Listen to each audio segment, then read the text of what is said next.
The claim that people are universal explainers is a new one, and it's hard for people to get their head around. But what it means is that people can explain any physical phenomena that's out there. That's what our minds can do.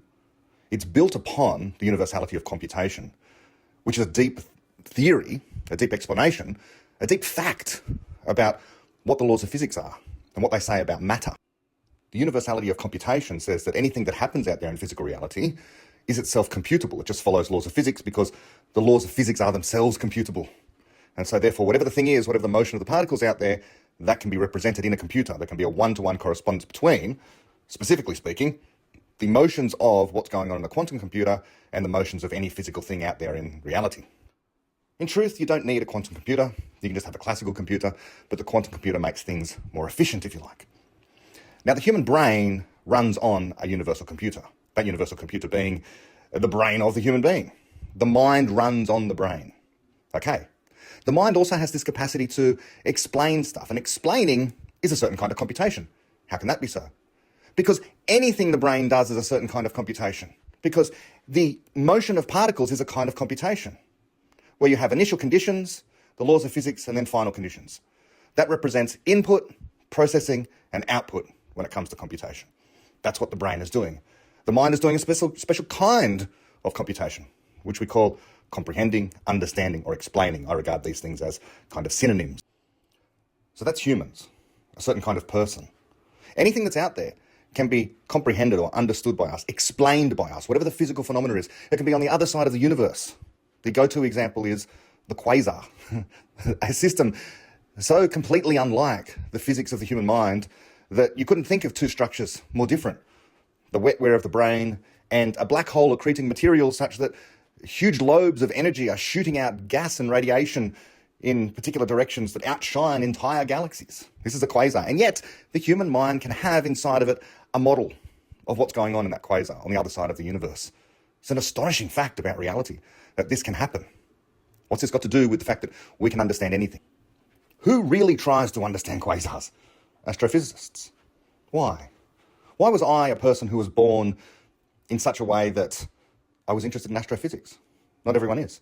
Well, I don't think I was born that way. I think I had certain experiences early on in my life that just caused me to tend in the direction of astronomy and astrophysics. I had a father who was interested in fostering that interest in me. I'd go outside at night and look up in the sky and wonder what those things called stars were. I had telescopes bought for me and books bought for me, and I was just sort of pushed in that direction. Not pushed, I fell in that direction. I was drawn in that direction, pulled, if you like. Other people are pulled in the direction of pure mathematics or engineering. Others toward cosmetics and dancing. Others towards sports. Others towards mechanics. Others towards family and psychology and thinking about their internal subjective states and what meditation is. And so the list goes and iterate for every single interest a human being can have. Now, I can't dance. I'm hopeless. I can't play an instrument. Terrible. I'm really bad at languages. Do I think I'm incapable, literally incapable of doing those things? No, I think I could if I really tried. I'd like to learn Korean, but as I keep on saying to people, I'm just terrible at it. I try, but this is the whole problem. Why am I trying? Lots of people have converged on this idea that if you're actually trying, that's the sign of a problem with the way you're even approaching this stuff called learning. My poor facility in picking up languages, and in particular Korean, my hopeless English accent, my inability to retain vocabulary and the rules of grammar, and just understanding that language, or any other language that I'd like to learn. That's not a refutation of my ability to understand anything in principle. It's not. It just means I'm not interested enough. And you might come back with, oh, but I'm really interested in trying to learn the highest levels of mathematics. And I can't. I've tried so hard and I can't do it. I really want to be good at calculus and I can't. People always raise mathematics as if it's the thing that proves, it's the exception that proves the rule isn't true. It's the exception that falsifies this theory about anyone can learn anything. They always hold it up. Mathematics, pure mathematics, or theoretical physics, something like that. That's the hard thing. You know why it's hard? Because the overwhelming majority of people find it really boring. In the same way that the overwhelming majority of people find playing the cello boring. The overwhelming majority of people find gymnastics boring. The overwhelming majority of people find everything boring because they're only interested in the things they really find interesting. Because There's so much out there in the world to learn, to know, to understand, to find fun, that you can only possibly pick a tiny sliver of those things. Now, I mentioned in that shit there, gymnastics, but that's a different thing because we are confined to bodies, human bodies, and that's genetic. If we all had our minds put into exactly the same bodies, into some cybernetic robot of the future, then we'd all be able to learn gymnastics to the same facility. But we wouldn't. We wouldn't. Even with our robotic bodies, we'd still choose to do different things. Even if we all had a body which was connected up to Wolfram Alpha, which we kind of already do, or bodies connected up to pocket calculators, which we kind of already do, very few of us would be interested in solving integrals or differentiating complex functions or multiplying together large numbers. Why? Because it's boring for most of us. We don't have that problem. If we had that problem, then we'd try and do that thing and prove to everyone that we could do that thing. But it's not something we go around routinely wanting to refute, just to prove someone wrong on the internet, that in fact we can learn anything if we apply ourselves, if we really tried. Most of us don't want to try. And you know what? Here's the other counterculture thing. We shouldn't be trying. Because if you're trying, that's telling you something about your own psychology, that you're not really interested in this thing. You can either try to find an interest in that thing and fail, or try and find an interest in that thing and eventually you do, which is what I'm hoping to do, for example, with Korean. I'm hoping eventually I'm going to find the thing that makes it really interesting. My partner does, just finds languages interesting. I'm trying to find that myself. I know it's there if I persevered, but, I have so many interests. My time is just taken up with actually reading science and reading philosophy and making podcasts and doing all of this stuff that I just don't have time. And so that explains to me why I'm not actually good at languages, because it would be another thing. The cognitive load, which is a consequence of the finite time in a day, it makes it impossible for me to learn all of these things. But I could in principle. If I put the other things off, then yeah, of course I could. So you can't tell me that the ability to do theoretical physics at the highest level is a refutation of cognitive universality of the human mind, because some of us can't do it. It's not that some of us can't do it in principle. Some of us can't do string theory in principle. It's that we don't want to. We seriously don't want to. And you might say, oh no, I'd love to be a string theorist. Everyone sits back and goes and dreams and thinks, I'd love to be the smartest person in the world. What do you mean by smartest person in the world? What you mean is adhering to this strange cultural phenomena that we have, where we, for whatever reason, have decided that the string theorists are the smartest people in the world. Because the physicists are the smartest people in the world. Because that's what we've been told, going back years now. And it stretches all the way back to the Greeks, when they were the ones doing the first science as natural philosophers and so on. This is regarded as being the measure of man, the capacity to do these particular things. But in truth, the measure of man, what it means to be a human, what humanity entails is universal explanation, being able to turn your perfectly elastic mind to anything at all. But you won't turn it to anything, you'll turn it to something. You can't turn it to everything because that's impossible. So you pick particular things, and then you make value judgments about what you've chosen and what everyone else has chosen. To presume that something else is needed in order to explain why a person chooses not to learn high-level physics, something other than they're just not interested, could mean that their processing speed isn't fast enough in their brain. Okay, so they could use a pocket calculator or a computer to augment that. Or they don't have enough memory. Okay, so in that case, you can develop your memory, your short-term memory, by the way. You see people remember long lists of random things like a shuffled deck of cards. You show them at once and then they can immediately recite it back. These are learnable things. You look these up, these magnificent capacities that certain people demonstrate of having amazing memories, remembering pi to 1,000 decimal places. And what they will say, all of them, to a person is they're not doing anything amazing, supernatural, that anyone else can't. It's just a skill you can train yourself to do. But most of us aren't interested again. It comes down to that interest. You get bored. How can you stop yourself being bored?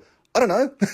You have to find the fun somehow. But you know what's fun yourself. There are certain things you find fun. And there are certain things you find boring. But remembering pi to 1,000 or 10,000 decimal places, not something most of us find fun. But does that mean you're stupid because you can't do it? It's not that you can't do it again. You only can't do it because you're not interested in doing it. Not because you're literally incapable of doing this thing that someone else, I would say, has wasted time doing. After all, it's something you can look at. Saying that you can't do a particular thing, when in principle humans can learn anything, means that there's an exception to be placed on you or some other person. That only these particular people can learn this maths or music to this proficiency, or name your skill. They would have these exceptions to the rule. Rather than it being about interest, it would have to come down to genetic capacity of the mind, which for human beings is universal.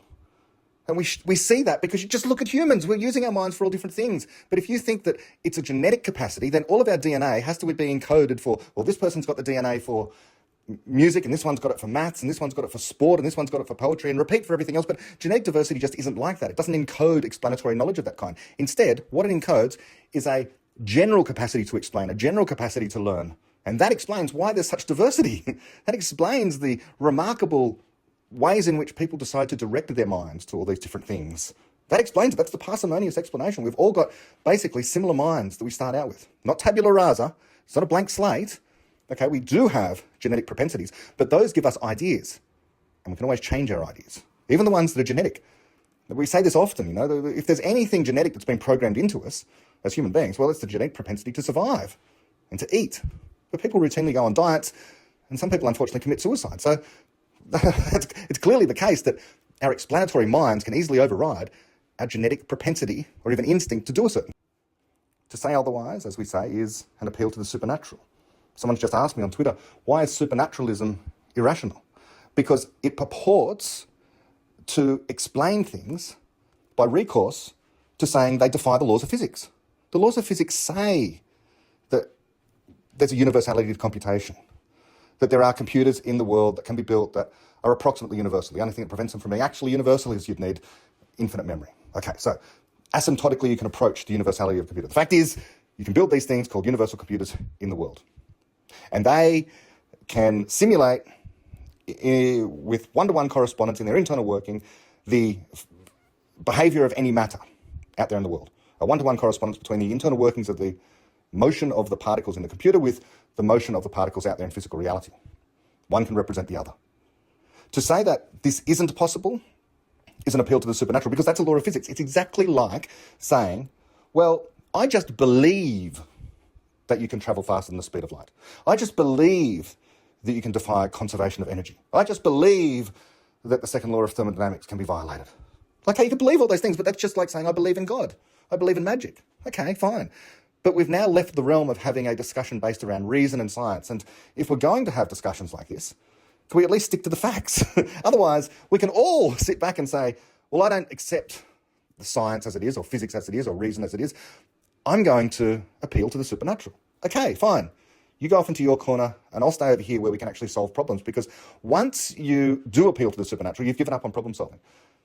It's an explanation that explains nothing. It just says, here reason doesn't apply. Here science doesn't apply. Here anything goes. And I'm not willing to say that. I want to understand stuff. And as soon as you say, well, the supernatural obtains there, then you're saying there's a thing there that I can't understand. By definition, it's a supernatural thing. People immediately say, well, God created the universe. Oh, well, who created God? Oh, God didn't create anything. How do you know that? Well, we can't understand God. You can't apply reason and science to God. God's beyond us, pathetic humans, to understand. Okay, so we've given up on understanding. I'm not willing to do that. I want to continue to always understand stuff. And one of the best understandings we have is of what people are, the universal explainers. And a logical consequence of that is any one of us is also a universal explainer and can, in principle, learn anything that can be learned, including anything that anyone else will learn, but we won't in practice, because in practice we have a finite life and finite number of interests, even though in principle we could. QED.